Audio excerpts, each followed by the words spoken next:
right, so how do we know we're actually working within a toxic work environment?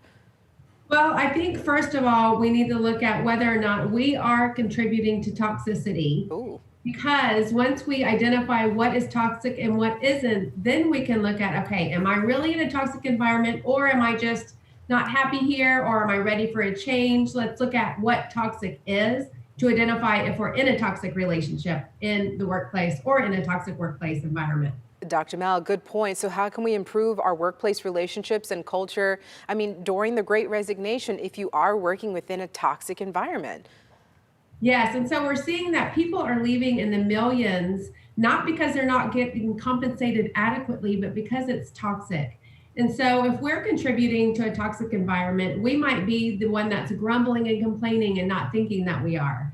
We might be the one that's positioning ourselves by manipulating or Mm. even nonverbal communication with body, like eye contact, rolling our eyes, doing things to actually manipulate someone else's opinion of someone else.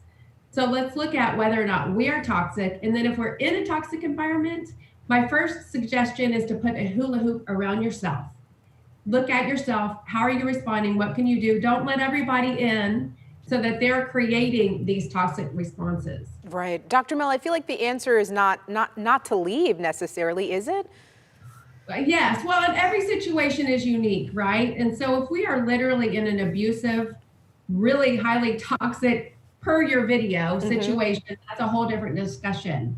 But if this is a situation we need to work through and really look at and examine, okay, do I have my skill set in place? Do I know my worth? Am I doing my best? Is this something I need to weather the storm and work it out? Or am I actually being sent or called to move to a different spot? And that's a different discussion.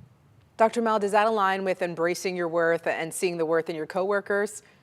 Absolutely. And so everyone that is hired by a company is leading in some way, shape, or form.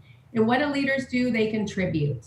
And so look at how you're contributing to the workplace. Am I using my skill set? I have abilities and experiences and giftings. Am I actually utilizing these? Good bosses will play to our strengths and recognize this, or leaders in the workplace. So, how are you embracing your worth and embracing the worth in those around you, even if they might get on your nerves? Hmm. Let's get back to your 4 ways to improve. I guess, your relationships within a toxic environment is becoming a leader. Yeah, so we're all leaders no matter where we are, actually, whether we're in the home or in the workplace. We are all leading in some way, shape, or form, even if we don't have a million people that are Mm. under us that we're guiding. Even if we are just being watched, we are leading in some way. And so look at how you're leading every single day. Wake up, okay, I'm going to do my best. I'm going to give my best. I'm not going to take my coworkers for granted, even if they are bugging me.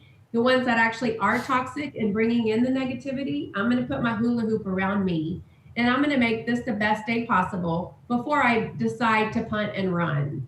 Dr. Mel, before we go, I got a quick question from someone watching us now. Should you address the toxic person at work? That may be a loaded question. Woo! That is a great question. So my first question would be, are they approachable? Are they teachable? Are they open? Do they want to grow and become more? Or are they walls up, I'm resistant, don't even come to me because I don't want to hear it. So you Mm. have to look at whether or not they are approachable and open first. And if Doc- they are, then I would definitely communicate in healthy ways. Don't take the responses personally and come at it as this is going to better the situation if we can work together. Great Because some people insight. aren't open to that. Dr. Mel, thank you so much for joining us this morning. Great insight. Thank you for joining us. Always a pleasure to have you. Thank you for having me, Cleo. Of course.